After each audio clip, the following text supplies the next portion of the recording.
កំណត់សាលាថ្មថ្មីលើដីកំណាត់ក្រកសក់បើមិនដាច់ធម្មជាតិកំណត់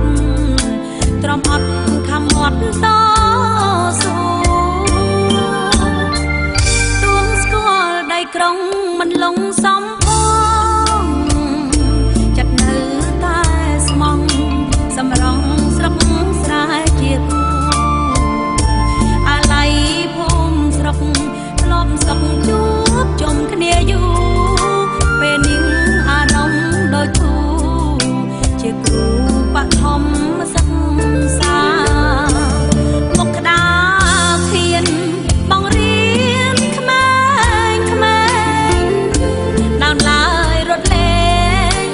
ឥឡូវបានស្គាល់សាលាគេខ្វាំងអោកាំងកុំអោយគេខ្វះប្រាជ្ញាហំជួយបណ្ដុំវិជ្ជាគ្រប់គ្នានឹងបានភ្លឺស្វាង